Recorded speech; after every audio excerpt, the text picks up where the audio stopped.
Eu convido meu irmão, minha irmã, a abrir a sua Bíblia na carta de Paulo aos Gálatas, capítulo de número 4, versículo de número 6, Gálatas 4, 6.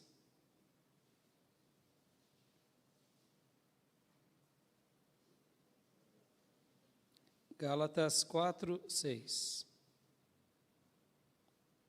Tenho trabalhado sobre esse assunto, tenho trabalhado sobre esse tema, que é um tema geral, as marcas de um discípulo, e durante esses dias temos meditado sobre a carta, a epístola de Paulo aos Gálatas. Nós estaremos hoje lendo aqui 4, 6 de Gálatas. Todos acharam? Diz assim a palavra de Deus. Eu estarei lendo na NVI, depois em uma outra versão. Porque vocês são filhos, Deus enviou o Espírito do seu Filho ao coração de vocês, e Ele clama, Abba, Pai. Aleluias.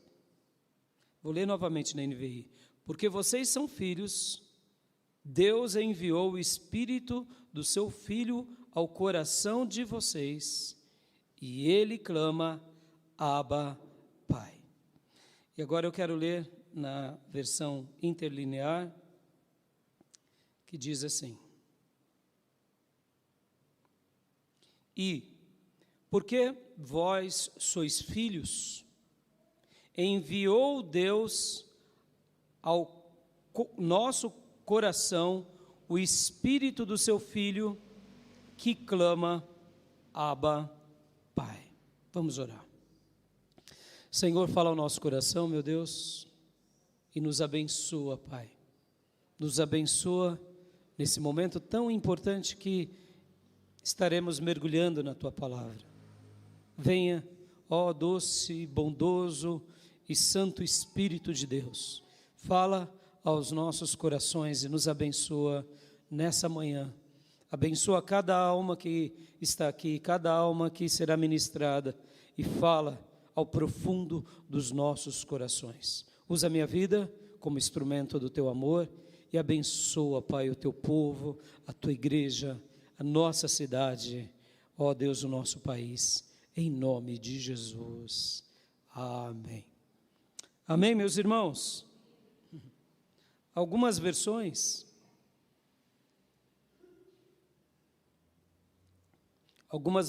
diz o Espírito de Jesus. Talvez na sua versão está assim, não é assim? Na maioria das versões fala o Espírito do seu Filho.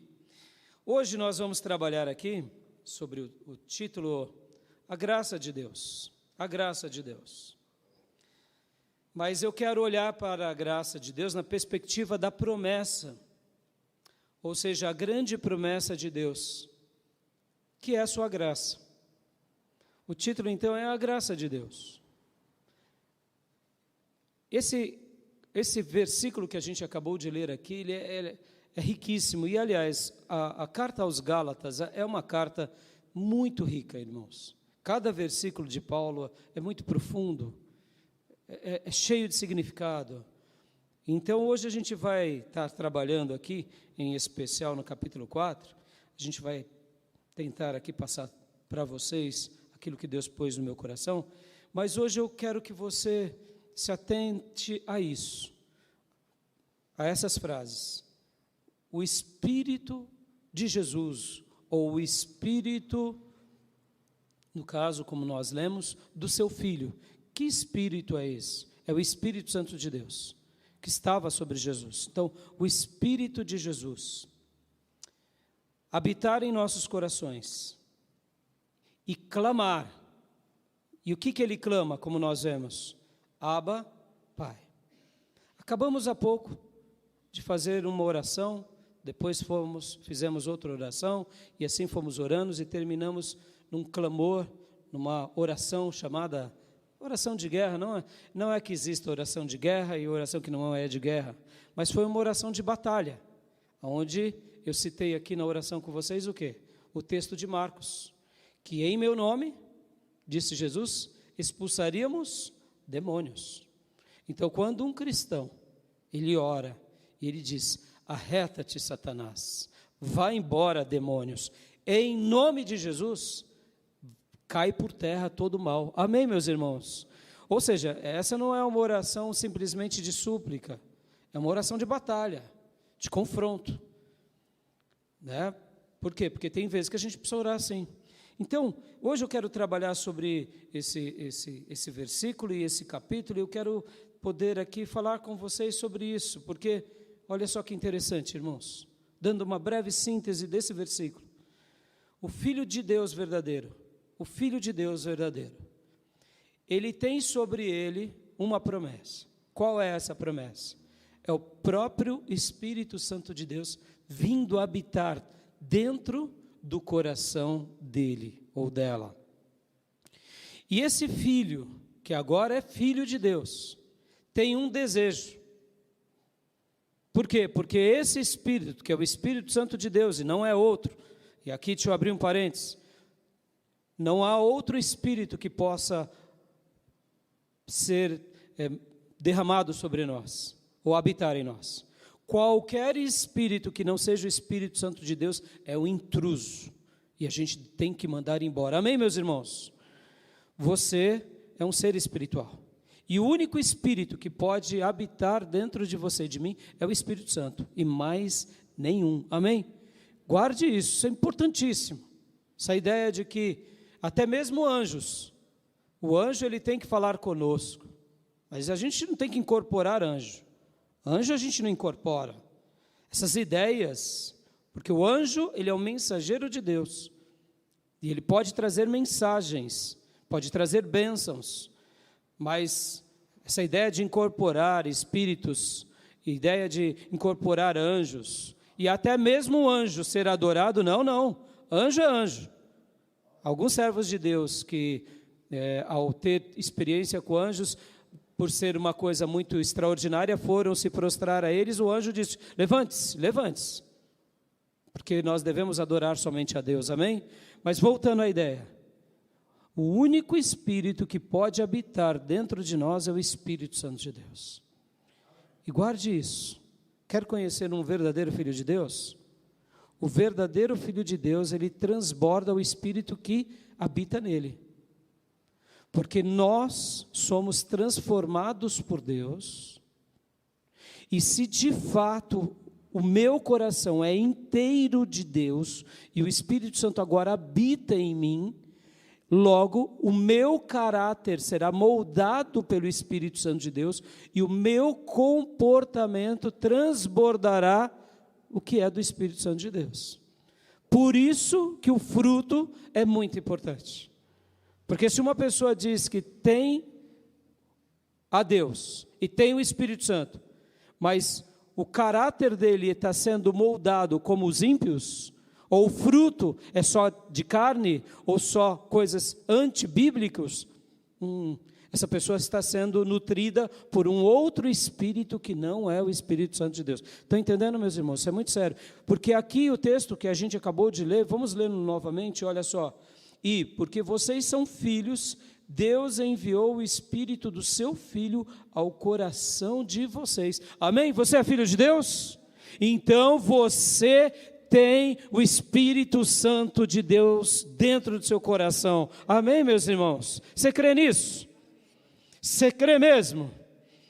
E se você tem o Espírito Santo, haverá naturalmente algo que vai acontecer no seu coração. Ele vai o quê? Continuando o texto. E ele clama, Abba, Pai. Ou seja, esse Espírito Santo, ele não diz assim, busque dinheiro, seja próspero, seja rico, seja simplesmente inteligente, seja uma pessoa de... A única coisa que ele diz de uma forma diferenciada, e a gente vai ver nessa mensagem, é Abba, Pai. Que expressão é essa? É no aramaico, Abba. E quando um judeu naqueles dias, estava conversando e falando e dialogando na cultura grega, porque eles falavam o grego, era a língua fluente naqueles dias. Então, quando eles queriam chamar a Deus de pai, eles falavam Abba, que seria praticamente pai, ou paizinho. Só que eles uniam o Abba, pai, que era no aramaico, e também usava o grego, pater, ou seja, Abba, pai, ou a melhor tradução dessa expressão é paizinho, paizinho, remetendo à ideia do que? De intimidade, de comunhão. Essa semana, enquanto conversava com o Rick me falou uma frase que não saiu do meu coração. A gente estava conversando sobre vários assuntos, ele falou assim: pastor, sem mesa não há profundidade. Eu falei: como, Rick? No telefone, como? Sem mesa não tem profundidade. Dando a ideia de comunhão. Quando eu tenho comunhão verdadeira com meu irmão, como junto, tem profundidade na vida. Não é um relacionamento superficial. Não é assim, irmãos? Quer conhecer uma pessoa? Convive com ela, come com ela, porque aí você cria profundidade. O Abba, pai, paizinho, tem a ver com profundidade com Deus. Lembram que Jesus disse em Apocalipse: eis que eu estou à porta e bato. Se você abrir a porta, entrarei, cearei com ele e ele comigo. Ou seja, quando temos mesa com Deus, quando temos mesa com o Abba, com o Pai, com o Paizinho, temos intimidade, temos profundidade. O que o Espírito Santo de Deus faz no nosso coração? Ele está gerando intimidade com o Pai, comunhão com o Pai. Ele tem sede pelo Pai. Por quê? Porque é filho. O filho deseja o quê? Ele deseja o Pai. E o quê? Tudo que vem do Pai. Aí vem as bênçãos, aí vem a prosperidade, aí vem a graça, vem o poder. Mas percebam, nós estamos olhando para o Pai e não para as mãos do Pai. Nós queremos a face do Pai e não as mãos do Pai. Lembre disso, meus irmãos, muda tudo na nossa vida. E é por isso que a gente vai falar hoje sobre a graça de Deus, mas na perspectiva da grande promessa de Deus, porque aqui Paulo estava dizendo àquela igreja, Paulo estava dizendo aquele rebanho, Paulo estava dizendo aquele povo que tinha começado pelo Espírito e que estava na carne. Paulo estava dizendo: vamos agora entender o que de fato o Espírito Santo gera. O que ele gera? Ele clama: Paizinho, vem. Te pergunto, seu coração está clamando por isso ou por outras coisas? Se não está clamando por isso, hoje Ele quer te ensinar a orar correto, a orar da forma que vai mudar a nossa vida. Amém, meus irmãos? E para a gente compreender melhor aqui esse texto, vamos ler aqui do versículo de número 26 em diante, porque aqui vai falar sobre os filhos de Deus. Os filhos de Deus. Versículo de número 26 em diante. Do 3:26.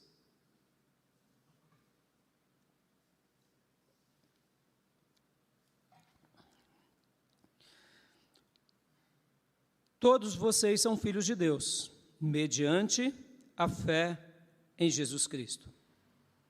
Pois os que em Cristo foram batizados, de Cristo se revestiram.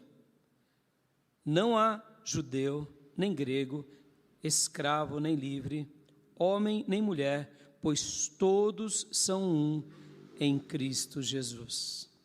E se vocês são de Cristo, são descendentes de Abraão e herdeiros segundo a promessa. Aleluias. Dá uma pausa aqui. Quando nós nos tornamos filhos, nós nos revestimos de Cristo. E o grande significado para nós começa no batismo. Porque o batismo é morte. Morte para a velha vida e o nascimento para uma nova vida. E aqui Paulo estava já dizendo para eles: olha, se somos realmente filhos, fomos batizados, e agora não há diferença nenhuma, porque lembram, recapitulando aqui, um princípio importante, qual era o problema dessa igreja? Era uma igreja onde Paulo tinha ido pregar o evangelho, eles aceitaram o evangelho, mas logo na sequência os judeus que tinham visto Paulo com inimizade, queriam agora deturpar o verdadeiro ensino de Paulo, então começaram a dizer para aqueles novos cristãos: se você não fizer isso ou aquilo, você não será abençoado. Se você tem somente a Cristo, somente a fé, somente a graça, mas se você não for circuncidado, se você não guardar o sábado, se você não fizer isso, não fizer aquilo outro que diz a lei, então você não estará sendo abençoado. Vem Paulo então e começa a escrever essa carta, dizendo: olha, vocês começaram muito bem, mas agora vocês estão complementando a fé de vocês com coisas inúteis. E Paulo está usando aqui a ilustração de Abraão. Abraão é o grande modelo de alguém que crê em Deus, segue a Deus, obedece a Deus, é abençoado e ainda não tinha nem a lei, porque a lei veio quase 500 anos depois de Abraão. Ou seja, Paulo está dizendo: por que vocês estão querendo agora ir por um caminho de legalismo? E aí então ele vem e começa a chamar a nossa atenção, dizendo: quando realmente nos convertemos, não há diferença, porque Cristo realmente me faz ser agora, a partir do momento que eu creio nele, eu me torno filho dele. E aqui no capítulo 4 ele continua dizendo, vamos ler do versículo 1 em diante: digo, porém, que, enquanto o herdeiro é menor de idade, em nada difere de um escravo, embora seja dono de tudo. No entanto, ele está sujeito a guardiões e administradores até o tempo determinado por seu pai. Assim também nós, quando éramos menores, estávamos escravizados aos princípios elementares do mundo. Mas quando chegou a plenitude do tempo, Deus enviou seu Filho, nascido de mulher, nascido debaixo da lei, a fim de redimir os que estavam sobre a lei, para que recebêssemos a adoção de filhos. E, porque vocês são filhos de Deus, porque vocês são filhos, Deus enviou o Espírito do seu Filho ao coração de vocês, que ele clama: Abba, Pai. Assim, você já não é mais escravo, mas filho. E por ser filho, Deus também o tornou herdeiro. Amém, meus irmãos? Aqui Paulo ele faz uma breve síntese àquele povo, falando o seguinte: olha, um dia precisamos da lei de Deus, para que essa lei pudesse nos conduzir depois da promessa, como já tínhamos falado anteriormente, nas mensagens anteriores. Veio primeiro a Abraão a promessa de Deus, e depois dessa promessa de Deus, veio então a lei de Deus. Deixa eu fazer uma breve explicação aqui para vocês entenderem muito bem o que é viver debaixo da promessa e o que é viver debaixo da lei, ou por que Deus enviou a lei. A gente se perde o tempo todo nessas questões, meus irmãos, o tempo todo. Quando Deus se revela a Abraão, Deus promete algo a Abraão, Deus anuncia algo a Abraão. E o que Abraão faz? Ele simplesmente crê. Ele crê. Em outras palavras, Abraão foi genial, porque foi como se o Espírito Santo de Deus fosse derramado no coração dele, e ele se entregasse a esse derramar, a essa experiência, de uma forma incondicional. Deus disse para Abraão: saia da casa dos teus pais, da tua parentela, e vá para o lugar que eu vou te mostrar. E ele simplesmente sai. A Bíblia não fala mais nada, mas percebam que nessa simples descrição, temos aqui pelo menos duas coisas. Deus fala, Deus dá uma promessa, dá uma ordem: saia, porque eu vou te dar uma terra, eu vou te fazer pai de muitas nações. E o que Abraão faz? Ele sai. Quando ele sai, a gente entende, como eu disse, pelo menos duas coisas. Primeiro, que ele crê, porque senão você não sairia. Sem crer você não faz nada. Amém? Está entendendo? Se você, mas eu vou sair daqui, eu estou tão confortável, está tudo bem minha vida, Minha vida já está boa, Abraão já era próspero. Mas não, Abraão sai. Por quê? Porque ele creu de todo o coração. E no ato de sair, o que a gente entende também? Que ele obedece. Ele obedece, ele simplesmente obedece. Parece uma coisa extremamente incompreensível, e de fato foi. Como você sai de um lugar, vai para outro, seguindo uma voz que você diz que é Deus, e você vai seguro. Mas ele era tão seguro de si que sai ele, sai sua mulher, sai o seu pai, e sai até o seu sobrinho, e tudo que ele tinha. Ou seja, muitos acompanham ele. Olha a responsabilidade que estava sobre os ombros dele. Ele estava indo seguir uma voz e uma promessa, para um lugar que ele não sabia onde era, nem que dia ele chegaria, aonde seria, mas ele vai e leva todos com ele. E ele vai seguro. Por quê? Porque Abraão era um homem de fé. Quando há uma promessa, e quando nós cremos de todo o coração, a gente começa o quê? A obedecer, meus irmãos. E dentro dessa obediência, percebam o preço que estava embutido aqui. Ele pagou um alto preço. E percebam que Abraão fazia isso o tempo todo. Isso era algo comum com Abraão. Quando a gente vai ler lá em Gênesis 12, vamos rapidinho para Gênesis 12, meus irmãos, vamos lá. A gente já volta aqui para Gálatas. Vejamos aqui Gênesis 12. Versículo 1 em diante. Então o Senhor disse a Abrão, ainda o nome dele era Abrão: saia da sua terra e do meio dos seus parentes e da casa de seu pai, e vá para a terra que eu lhe mostrarei. Farei de você um grande povo, e o abençoarei. Tornarei famoso o seu nome, e você será uma bênção. Abençoarei os que o abençoarem, e amaldiçoarei os que o amaldiçoarem. E por meio de você, todos os povos da terra serão abençoados. Versículo 4. Partiu Abrão. O que está embutido aqui? Fé, obediência, sacrifício. E quando nós vemos aqui no versículo 6, por exemplo, Abrão atravessou a terra até o lugar do carvalho de Moré. Ou seja, ele atravessa, ele continua indo. Percebam, irmãos, um homem de fé. Um homem de fé. No versículo de número 7, Deus aparece para ele mais uma vez. O Senhor apareceu a Abrão e disse: a sua descendência darei essa terra. Abrão construiu ali um altar. Ou seja, Deus fala com ele e ele nem tem dúvida, ele já faz um altar de adoração. O que é isso, irmãos? Fé. Mas aqui é aquela máxima: a fé sem obras, ela se torna morta. Porque, de fato, a gente tem que validar aquilo que Deus tem falado conosco. Porque se de fato eu acreditei de todo o meu coração, eu caminharei em prol daquilo que Ele falou comigo. Vem cá, meu irmão, vem cá. O que Deus tem falado com você sobre promessas?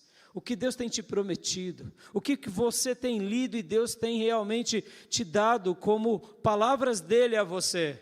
Você tem tido fé como a fé de Abraão? Era isso que Deus estava querendo ensinar para aquela igreja. Que tudo começa em nos tornarmos, em primeiro lugar, a sermos filhos. E se somos filhos, recebemos o Espírito Santo. E se somos filhos e temos o Espírito Santo, agora o nosso coração vai clamar alguma coisa. E essa coisa que ele vai clamar é: paizinho, papai, venha ficar comigo, Abba, pai. Porque quando o pai está conosco, a história de Abraão e a história de todos os grandes servos de Deus, elas vão acontecer conosco. E a gente vai ver por várias vezes aqui, tanto no versículo de número 8, quanto no versículo de número 18 do capítulo 13, Abraão constrói altares. Toda vez que Deus fala com ele, ele faz um altar e adora a Deus. Por quê? Porque ele tem fé, ele obedece, ele aguarda a promessa. E agora no capítulo de número 15, Deus mais uma vez aparece para ele, e Deus diz, ele fala para Deus no versículo 1 do capítulo 15, depois destas coisas, o Senhor falou a Abraão numa visão: não tenha medo, Abraão, eu sou o seu escudo, grande será a sua recompensa. Mas Abraão perguntou: ó soberano Senhor, o que me darás, se continuo sem filhos? E o herdeiro que possua é Eliezer, o Damasceno. E acrescentou: tu não me deste filho algum? Um servo da minha casa será o meu herdeiro? Então o Senhor deu-lhe a seguinte resposta: o seu herdeiro não será esse. Um filho gerado por você mesmo será o seu herdeiro. Levando-o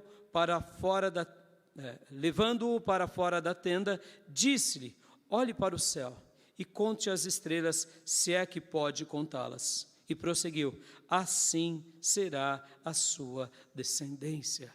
E aqui o versículo 6, que é o grande clássico da vida de Abraão.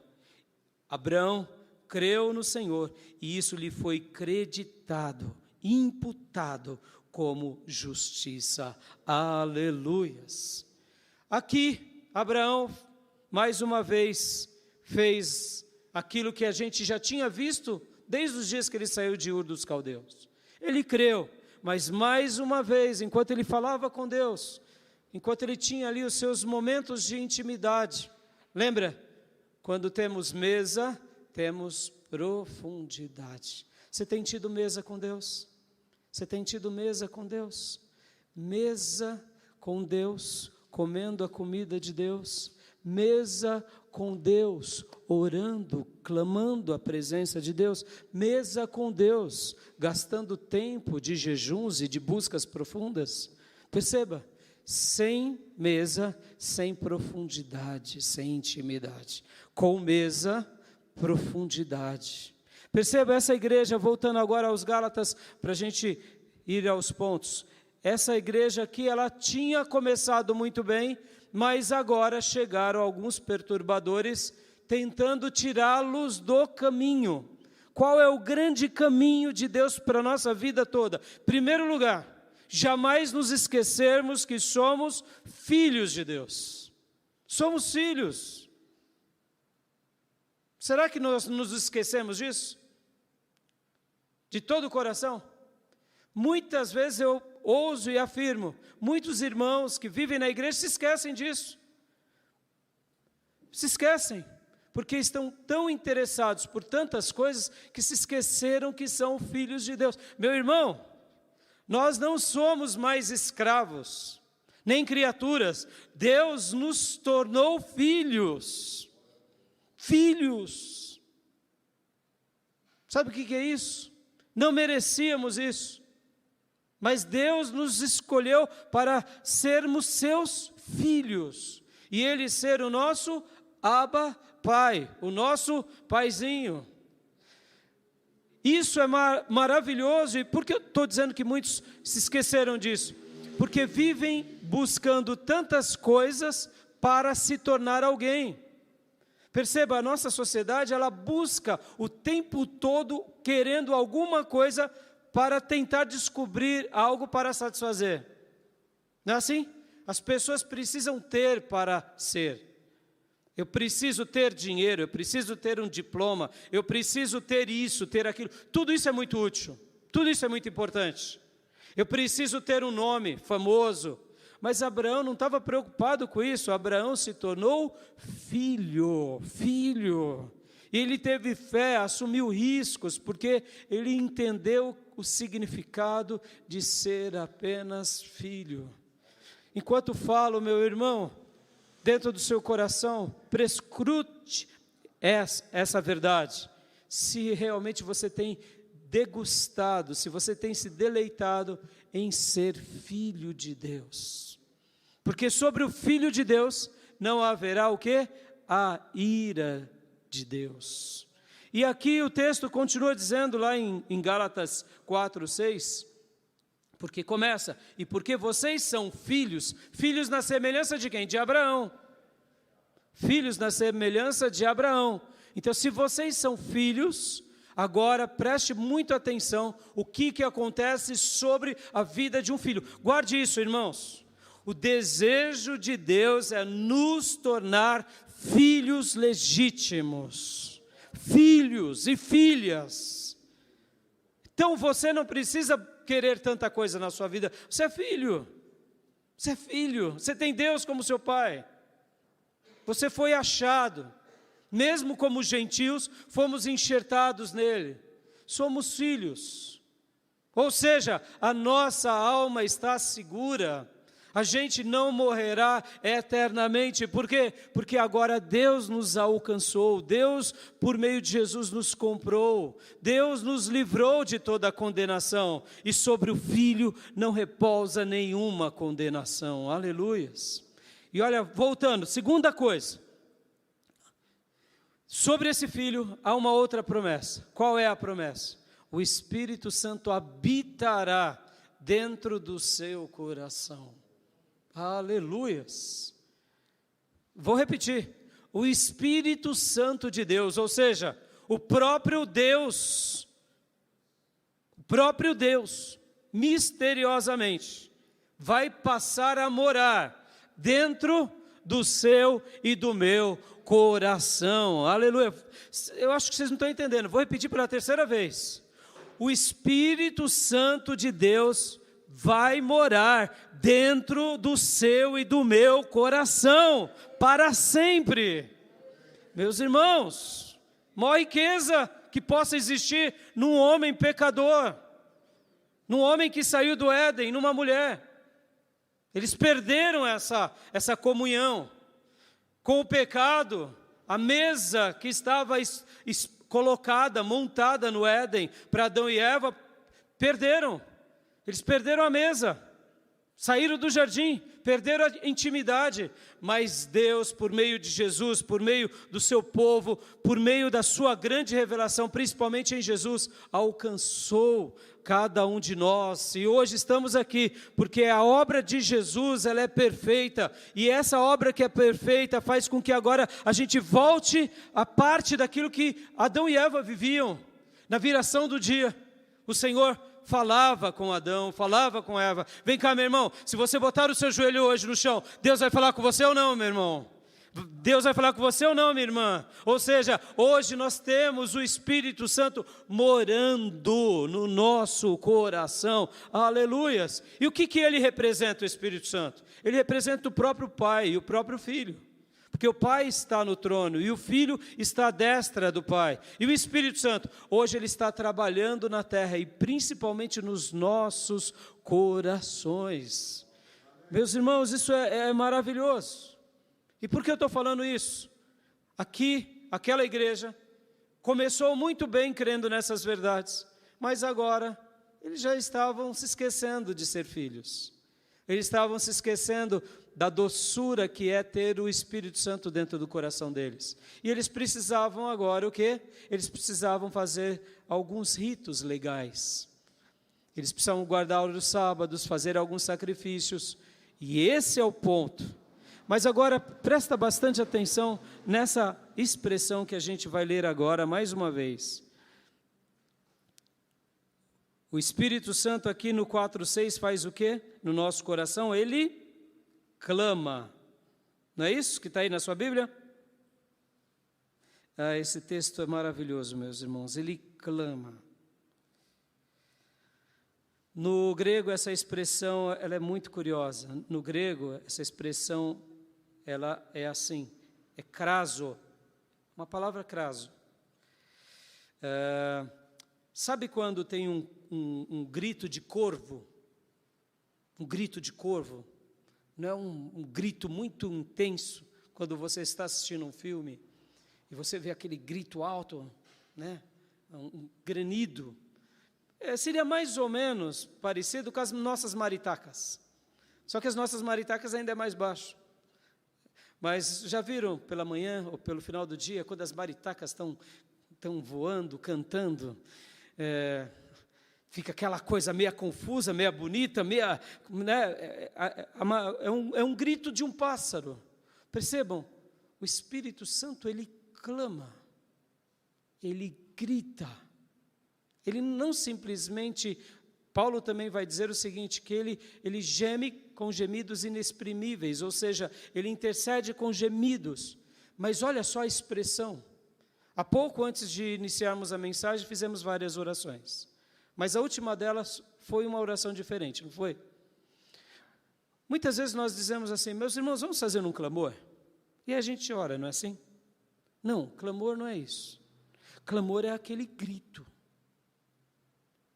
Eu me lembro de um dia que uma irmã da nossa igreja aqui trabalhava em casa e de repente ela deu um grito, meus irmãos, ela recebeu uma ligação, ela deu um grito e começou a dar aqueles gritos. Ah! Eu e a Nídia falamos, o que está acontecendo? Ela começou no grito e no choro meu irmão, não! O irmão dela tinha morrido, ela acabou de receber a notícia. Meus irmãos, uma pessoa quando recebe uma notícia dessa, ela grita. Esse grito é um clamor. Percebam que até quando a gente fala, vamos clamar, não, e aí todo mundo ora ali, isso é uma intercessão, isso é uma oração. O clamor é, Senhor, Senhor, Senhor. É quando algo acontece no original, vem como algumas expressões, gritar, berrar, vociferar. Sabe quando tem alguém brigando? Não! Ah! Aquelas coisas bem extravagantes. Ou quando alguém clama ou pede por vingança, alguém que está falando para uma outra pessoa que vai se vingar, ela não diz assim, eu vou me vingar de você, viu? É assim? Eu vou me vingar de você, tá? Eu vou me vingar. É assim? A pessoa olha com raiva, eu vou me vingar. E não é assim? Então percebam, o que o Espírito Santo está fazendo agora no nosso coração? Ele está clamando, ele está vociferando. Aqui também no original, esse craso significa chorar alto, falar com uma voz alta. O Espírito Santo está gritando dentro do seu coração. Ele está gritando o tempo todo.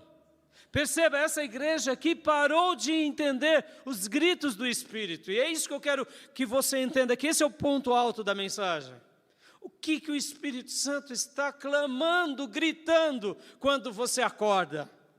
O que o Espírito Santo está gritando, clamando quando você está no mercado de trabalho, ou no seu horário de almoço, ou quando você chega em casa e vai ler a Bíblia? O que ele está clamando e gritando agora na igreja? Ou quando estamos de joelhos? O que o Espírito Santo está gritando alto? O que é? Simplesmente está dizendo a sua alma, a minha alma, invoca ao papai, ao papai, ao papai.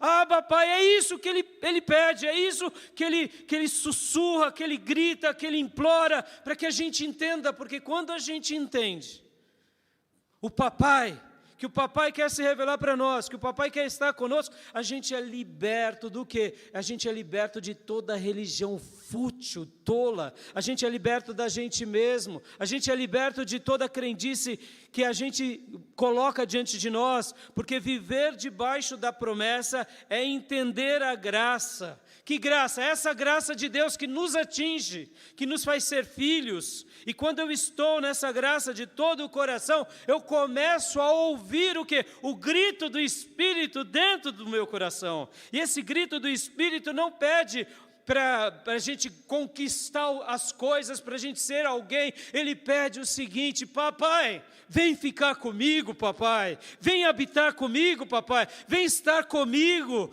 o tempo todo. E é assim que Abraão vivia, e é assim que Deus estava falando para aquela igreja: volte a caminhar dessa forma, volte a ser simplesmente um filho, volte a viver debaixo dessa promessa, volte a mergulhar nessa graça, ouça o Espírito Santo e o grito dele que está dizendo: Abba, pai, paizinho, vem ficar comigo, porque vocês estão com tantas coisas e com tantas práticas que agora vocês estão cheios do quê? De legalismos, de religiões fúteis, vãs, inúteis, tradições religiosas que não levarão vocês para lugar algum. Mas Deus estava dizendo para aquela igreja: venha para o papai, venha viver diante desse papai, venha estar com ele. E para a gente concluir, meus irmãos, eu quero ler agora o Salmo 27, um Salmo 27, para a gente orar aqui e concluir essa reflexão. Porque nesse Salmo Davi fala algo aos nossos corações. versículo 8. Olha o que Davi, percebam, Davi não era um habitante da Galácia. Davi ainda estava lá debaixo da lei. Mas aí eu te pergunto, Davi vivia o legalismo da lei? Ah, que coisa linda, meus irmãos. Davi não vivia no legalismo da lei. Vem cá, meus irmãos, antes da leitura do texto. Não seja um cristão legalista, que se satisfaça, ou que venha de se satisfazer por ser de uma igreja. Não seja um cristão legalista, por ter nome de crente, por carregar a Bíblia. Não seja um cristão legalista, porque você cresceu dentro da igreja, ou porque você faz algumas coisas para Deus, e você fica se autoafirmando. Não seja uma pessoa presa a isso. Tudo isso é bom, como a lei foi boa para o povo. Antes da leitura desse texto, deixa eu explicar uma coisa muito importante aqui. Por que Deus deu a lei em Moisés, 500 anos depois de Abraão? Por quê? Por que Deus deu a lei? Para criar uma religião engessada? Toda amarrada? Não. É porque nem todos os filhos de Deus viviam como Abraão. Foi por isso. Irmãos, por que Deus nos deu a Bíblia? Palavra escrita, revelação escrita. Porque nós não somos que nem Abraão. É simples. Senão ele falaria conosco e a gente obedeceria. Vem cá, tendo Bíblia, já não é uma confusão? Ah, eu acho isso, eu acho aquilo, já não é uma confusão? Imagina se a gente tivesse Bíblia. Mas e como que era com Abraão? Não tinha Bíblia. Deus falava com ele. O Espírito Santo estava dentro dele. E o que o Espírito Santo dizia dentro do coração dele? Gritava, Abba, Pai, Abba, Pai. E ele seguia. Por isso que Abraão é extraordinário, meus irmãos. Extraordinário. Passam-se quase 500 anos. E aí vem a lei. Por quê? Porque aí o povo de Deus já estava muito grande.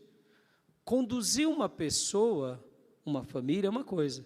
Conduzir uma nação é outra. Aí Deus então dá a lei. Para quê? Porque a lei, ela serve, como diz Paulo aqui em Gálatas, ela é um tutor, ou um aio. O que era o aio nos dias bíblicos? Era um escravo grego, que estava ali cuidando das crianças. Um escravo, o tutor, quando Paulo fala que a lei foi dada para ser o nosso tutor, é um caminho, é aquele que cuida das crianças. É um escravo muito inteligente que pega as crianças e cuida. E para vocês terem uma ideia, no mundo antigo, no período grego, essas crianças só poderiam sair debaixo desse tutor na maioridade. Porque enquanto fossem criança, do lado do tutor, tempo total. Por quê? Porque a gente precisa, sejamos honestos, a gente não precisa de tutores o tempo todo. Seguir a nossa própria mente, nosso próprio coração, a gente se acaba. Isso porque a gente tem a Bíblia. Percebam, irmãos? Então, Deus, o que eu quero voltar aqui? Por que Paulo estava falando tanto essas coisas para aquele povo? Porque a gente pega agora o tutor e faz dele um ídolo. Foi isso que aconteceu. O que os judeus fizeram com a tradição do rabinato? Fizeram novas leis. A gente não é bom para criar novas leis? A gente não é bom para criar princípios religiosos? Nós somos excelentes nisso. Por isso que a gente precisa da palavra de Deus como um tutor, como um guia, como um caminho para nos instruir. Mas agora, tudo isso Deus coloca, mas na realidade, o que Ele deseja para cada filho, para cada filha é, olhe para Abraão, como ele começou. E o que ele fez? Ele creu na promessa. E ele caminhava e se sacrificava na promessa. O Espírito Santo gritava dentro do coração dele o que era papai. E ele se entregava todos os dias ao papai, sabendo que ele era filho e isso lhe bastava. Antes de lermos o texto, o papai tem te bastado ou você precisa de mais coisas? Perceba, meus irmãos, como somos pequenos. Se Deus não nos basta, nada vai nos preencher. Mas quando eu entendo que o Espírito Santo está gritando, vociferando o quê?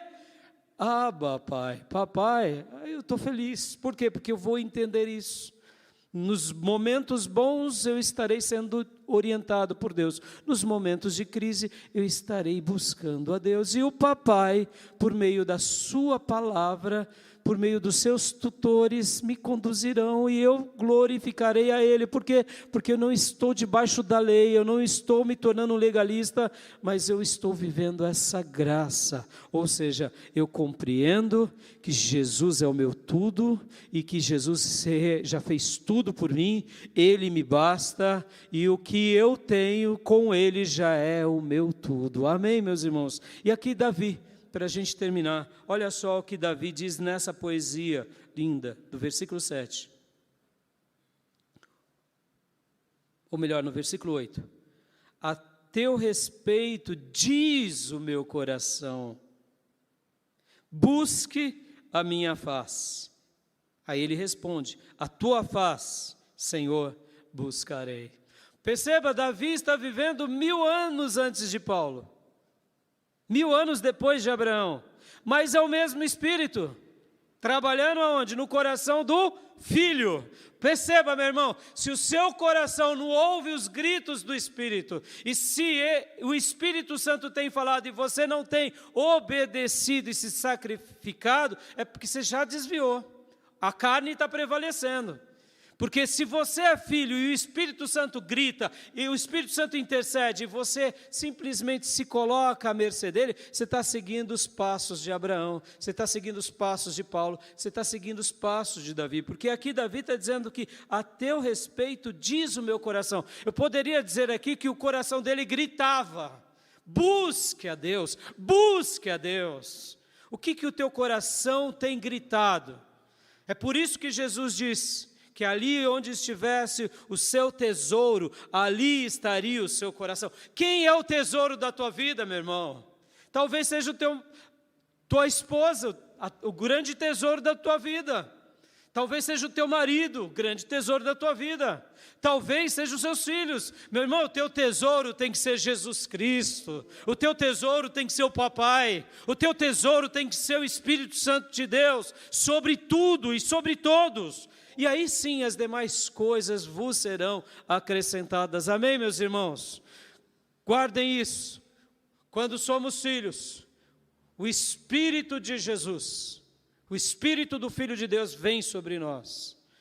E o que seria o Espírito de Jesus? É o mesmo Espírito que pousou sobre Jesus.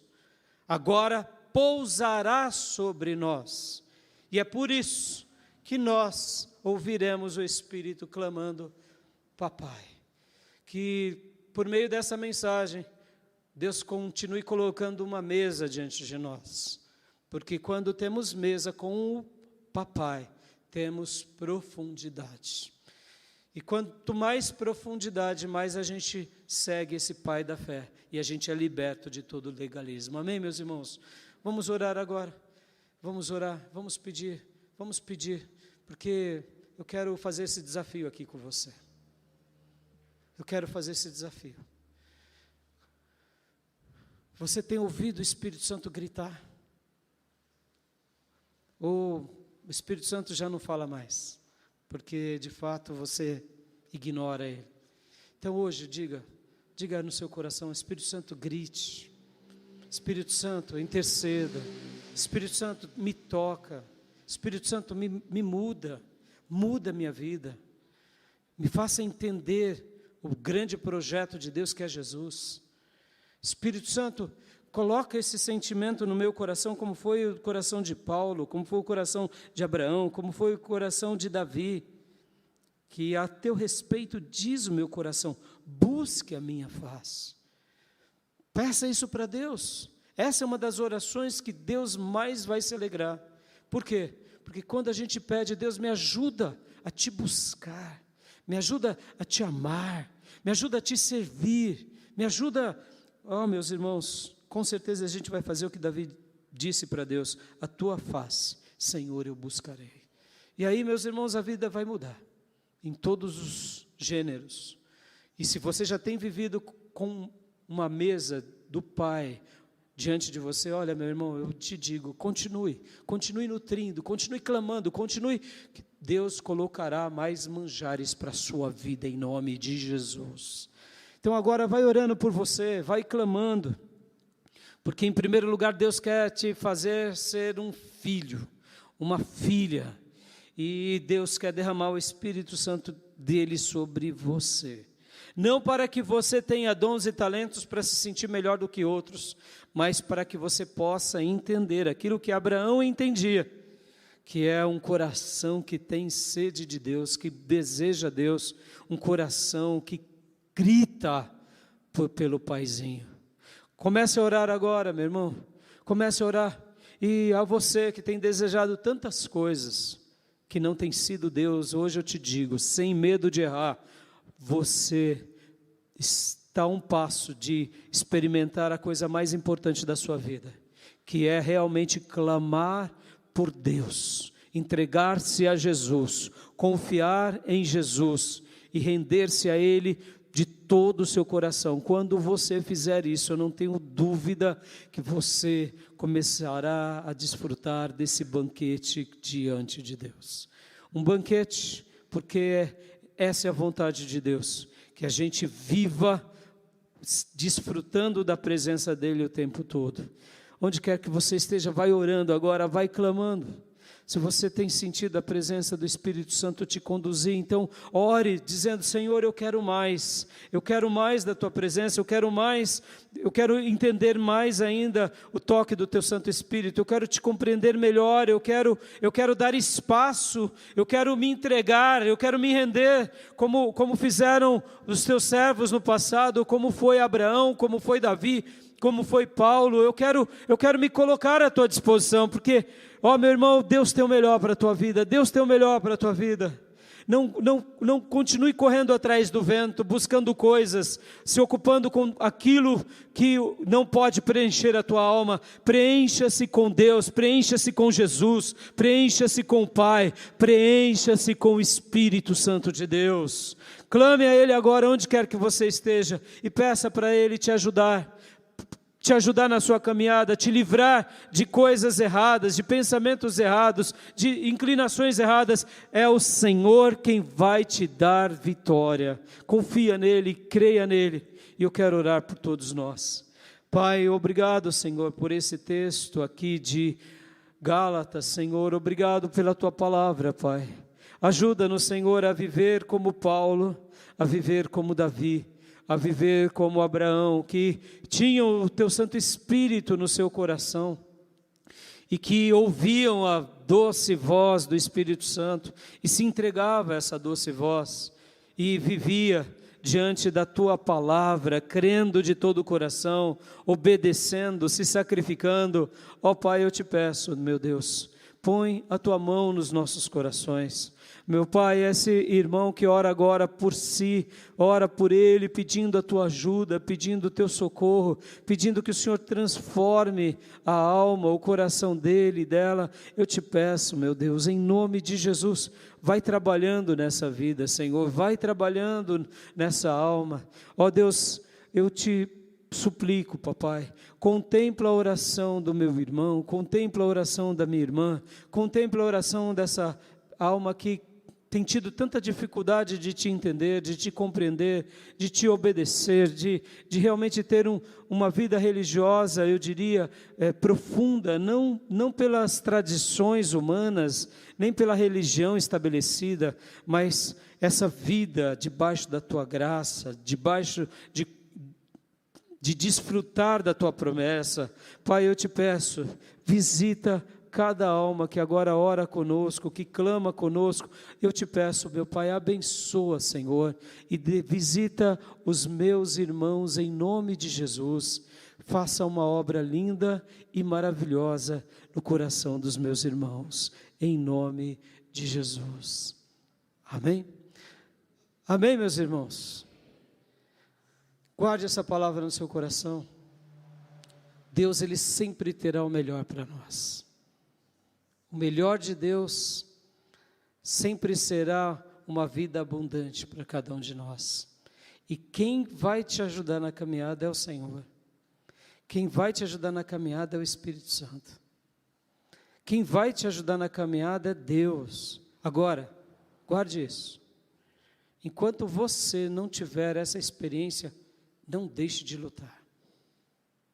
Não deixe de lutar. Não pare. Não seja uma pessoa que coloca isso como uma pauta de lado. Se deu certo de eu ser mudado, de eu ser transformado, tudo bem. Se não deu, tudo bem, vou voltar à minha vida. Não. Eu te pergunto, quanto vale a tua alma? Quanto vale a tua alma? Lembre-se que nós temos um adversário que quer nos tirar do caminho de Deus.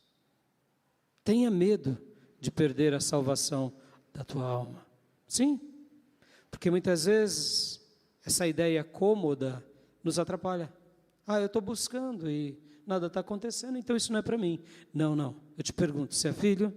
Você é filha? Então é para todos nós. O Espírito Santo quer ser derramado sobre nós. E Ele quer gritar, clamar, Abba, Pai. Ora, se não está acontecendo, eu diria que não depende de Deus, depende de nós. Coloque como algo prioritário. Coloque como uma meta. Tire dias, sim, só para você orar, para ler, para jejuar, sim. E enquanto você não for sacudido pelo Eterno, não pare. Por quê? Porque depois que você for sacudido, aí você vai ver como é maravilhoso. Agora, guarde isso. Porque Deus, muitas vezes, não permite que simplesmente aconteça depois de uma oração? É simples. Porque Ele quer ver o quê? A nossa devoção. Ele quer ver o nosso amor. Ele quer ver a nossa entrega. Você concorda comigo, irmão? Se Deus nos visitasse por uma simples oração, a gente não daria valor. A gente não daria valor. Perceba, sabemos que Jesus morreu na cruz. Sabemos que o Espírito Santo de Deus foi derramado. Temos a palavra dele ao nosso lado, temos a igreja, temos o cuidado da igreja, o cuidado do pastor. Muitas vezes a gente não dá o devido valor, não é assim? E por que Deus muitas vezes nessa questão da intimidade não se revela grandemente? Por quê? Porque Ele quer que nós demos valor ao que é essa mesa que Ele preparou para nós. Porque é uma questão de prioridade, irmãos. É uma questão de prioridade. Quais são as mesas que nós nos deliciamos? É as mesas dessa vida? Então você vai comer as coisas dessa vida. Mas se você enxergar que a mesa que Ele preparou para você é uma mesa especial, maravilhosa, única, você fará de tudo. Porque você fala, eu quero comer dessa mesa. Eu quero desfrutar desse banquete. Eu quero mergulhar nessas águas. Eu quero viver essa realidade. Por quê? Porque Deus preparou para os seus filhos. Os filhos entendem como é preciosa essa mesa. E se são filhos, eles continuam valorizando. Por quê? Porque foi a mesa que Deus na cruz preparou para todos nós. Amém, meus irmãos? Eu deixo essa palavra e que Deus nos dê profundidade, intimidade com o Abba Pai, com o Paizinho, amém? Quero dar a bênção apostólica. Que a graça do Senhor Jesus, que o amor de Deus Pai e as santas e eternas consolações do Espírito Santo de Deus estejam com todos nós, agora e para sempre. Amém.